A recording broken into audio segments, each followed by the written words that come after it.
Hello, our presentation is about functional communication training. It was created by Emily Davidson, Sarah Favilla, Athalie Ramos, and Janie Rodriguez. My name is Emily Davidson. I have been a behavior technician for 5 years. I'm attending Ball State University to get my master's in applied behavior analysis, and I hope to get my BCBA once I graduate. Hi, my name is Sarah Favilla. I live in South Central PA, and I've worked in mental health for about 8 years and professionally associated with ABA for 3 years. I hope to graduate with my master's in ABA from Ball State in July of 2018, and I am currently pursuing my BCBA. Hi, my name is Athalie Ramos. I live in San Jose, California. I have been in the field of ABA for 3 years now. I am currently RBT and a program supervisor assistant. I am hopefully going to be done with my master's here at Ball State in the summer of 2019. Once I am done, I am going to pursue my BCBA. Hi everyone, my name is Janie Rodriguez. I'm from Houston, Texas. I currently work in a behavioral clinic with children between the ages of 6 and 10. I graduated with my master's in applied behavior analysis in spring 2018. I absolutely love my job and I cannot wait to get certified as a BCBA. The scenario that we were given was the Ellison preschool scenario. In the Ellison preschool, there are 200 students, 50 that attend regular education and 150 who receive special education. There are 20 classrooms within the school in which there are 8 to 12 students. Half of the 50 preschool students who receive speech therapy are nonverbal, and 5 of them, the nonverbal students, use text communication. The remaining 20 nonverbal students occasionally point or grunt, but are not using any other forms of communication. 4 to 6 parent volunteers are available daily. And the scenario within the school is that the children are engaging in aggressive, tantrum, and object grabbing during unstructured playtime. Target behaviors. Our first target behavior is tantrum. Tantrum is engaging in at least one of the following behaviors: yelling/screeching, making loud vocalizations at a higher pitch level, louder than talking volume, that can be heard from across the room, crying/whining, producing crying noises with or without tears in the form of moaning sounds, flopping, falling to the floor from a seated or standing position, not in the context of crying. Our next behavior is aggression. Aggression is hitting using hands or an object in the child's hands to make forceful contact to another person's body. Kicking, using feet or legs to forcefully come into contact with an object or any part of another person's body. Throwing items, throwing an item into the air with hands or hands, which lands within a foot or less of another person or makes contact with a person. Biting, making contact with teeth on another person's body by placing teeth on an individual's skin and clothing. Scratching, placing a nail of fingers on the skin of another person, then applying enough pressure to leave a mark on the skin. Using inappropriate language, using vulgar language towards another person. Our last target behavior is grabbing objects, which is using hands to use an object that is in another person's possession without being given permission. The intervention that we decided to implement for our scenario is FCT. So FCT is functional communication training. It's an intervention designed to teach appropriate communication requests as a replacement behavior to specifically train, an intervention designed to teach appropriate communication requests as a replacement behavior to reduce the target behaviors of aggression, grabbing, and tantrum. Specifically trained staff implement the FCT training during the first 15 minutes of unstructured playtime, working with small groups of peers to practice implementing appropriate manding skills. Positive replacement behavior is supported by trained staff and reinforces throughout the training session. Additionally, FCT is maintained by treatment integrity. We will also do MSWO. So MSWO is multiple stimulus without replacement preference assessment. So this is a research-based method used to help identify reinforcing stimuli for children. Items that can be selected are toys, tangibles, and activities. This is then broken down into 4 easy steps. So the 4 easy steps. Step 1, you need to select 5 to 8 items. In this stage, it is guess what you would like to choose that motivates or is enjoyed by the children.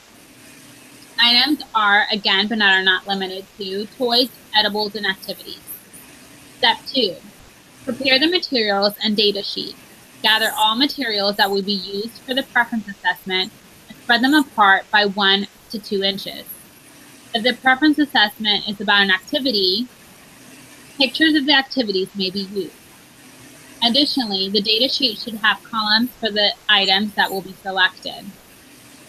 Step 3, conduct the assessment. Provide an assessment area with all the items selected directly in front of the child. Additionally, provide a simple explanation to the child about what the items are for. Something that can be said is, for example, tell me what you like to play with, or what do you like best? After the child has chosen the toy, the child is given access for 10 seconds. While the remaining items are rotated on the tray. After 20 seconds, or 10 to 20 seconds, an item is selected and put to the side but is not replaced. This will continue until the last toy is chosen. Step 4, summarize the data. Based on the percentage, toys, edibles, or activities can be ranked from highest to lowest.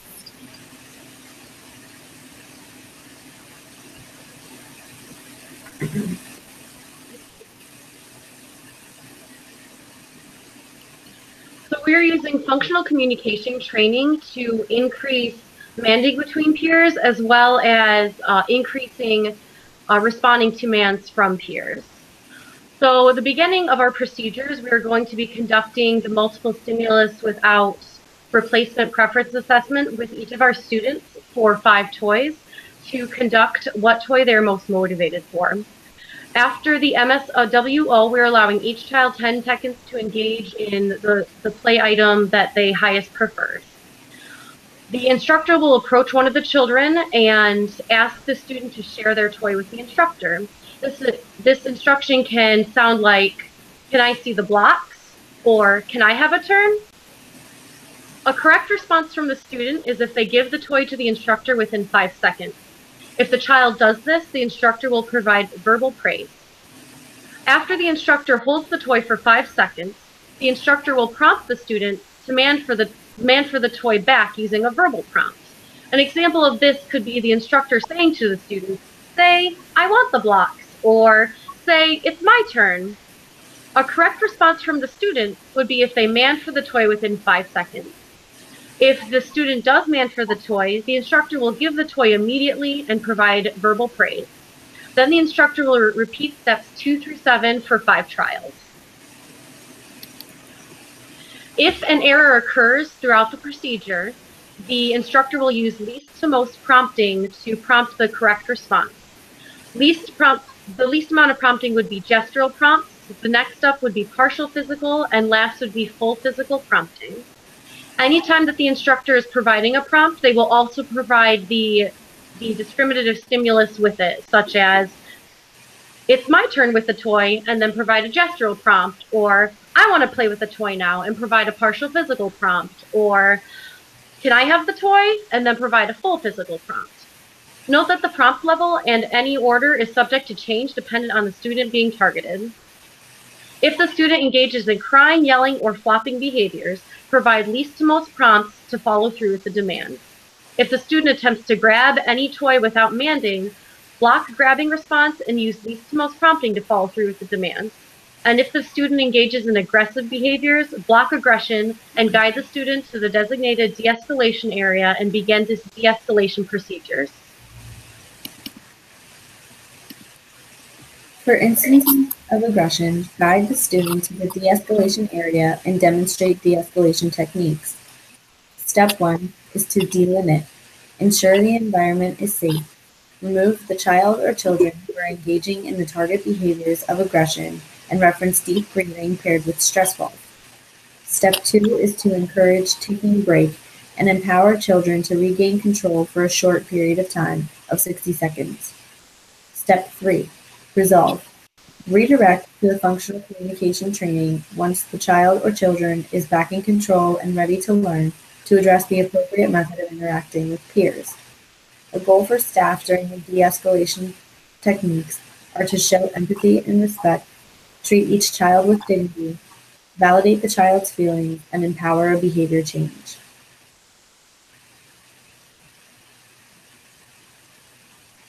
Materials needed for this intervention are the data sheets, reinforcers, a pen, and a stopwatch.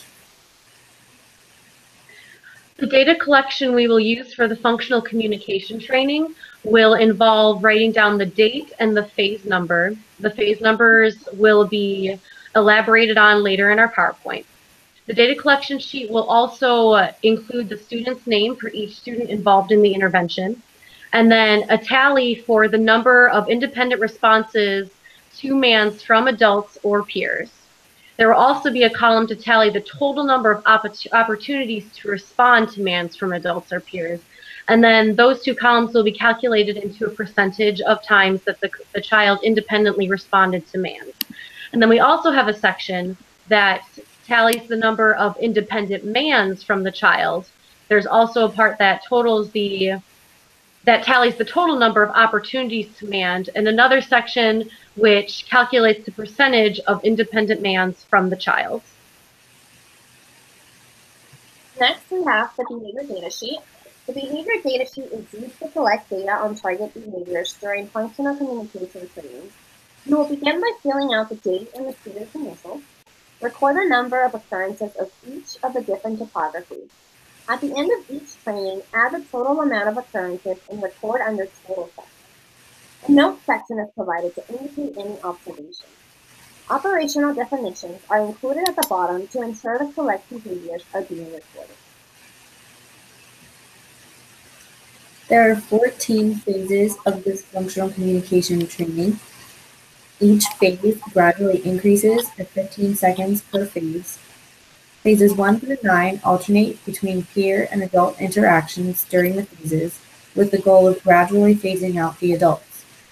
Phases 10 through 14 are strictly peer phases, working up to 125 seconds of appropriate peer manning and shared interactions.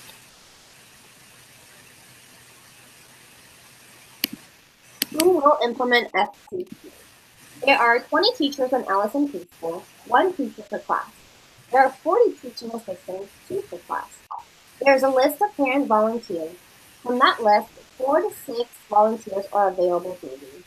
One of the teaching assistants will pull out a group of children that will consist from 3 to 5 students.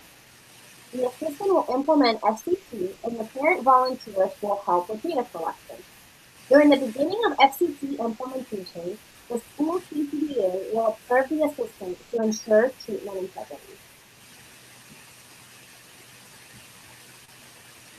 When and where will training occur? The staff training will take place once a month at Ellison Preschool. The training will occur after school on Wednesdays.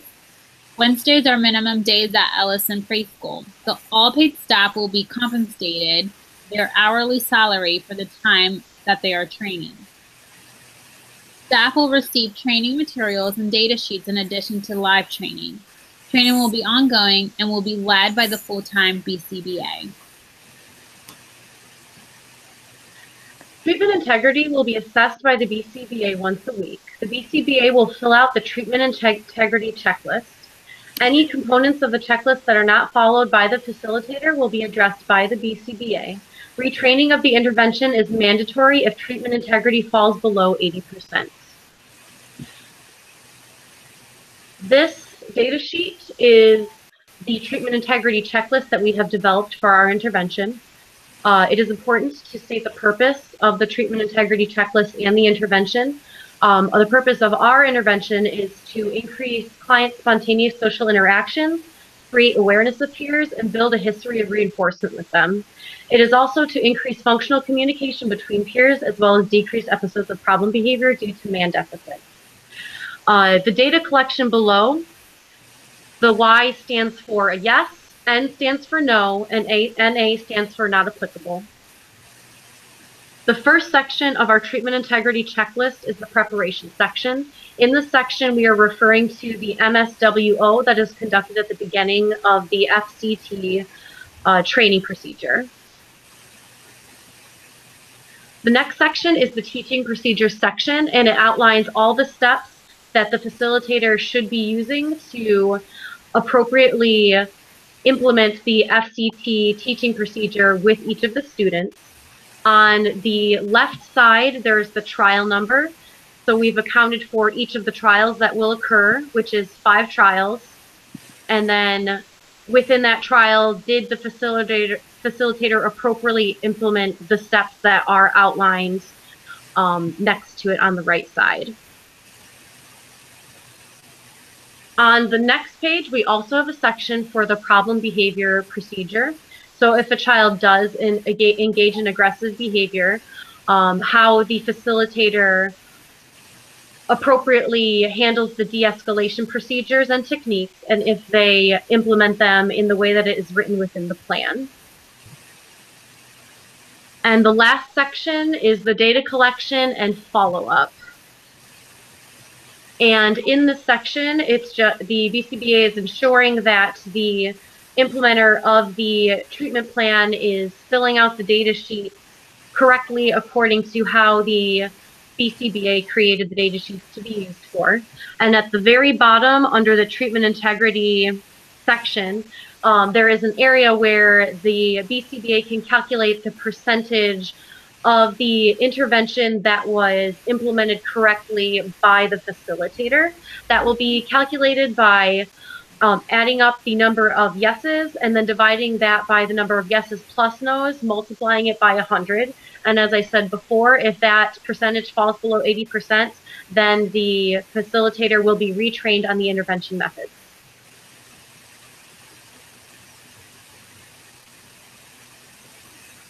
So staff and volunteer training procedure. So we are going to conduct this as a behavior skills training model. During our training meetings, we will explain and review all components of FCT. The staff and the BCBA will model the implementation of FCT. Then the staff and volunteers will practice implementation and data collection. At the end, they will be given feedback upon training completion. Final implementation tips. So when a child uses FCT, functional communication training, appropriately, it is encouraged for it to be reinforced, while targeted problem behaviors are placed on extinction. Extinction means that any previously reinforced behavior is now withheld from reinforcement. This increases the appropriate alternative so that children allocate their response to the more appropriate response, which is FCT. And this concludes our presentation. Thank you so much for watching.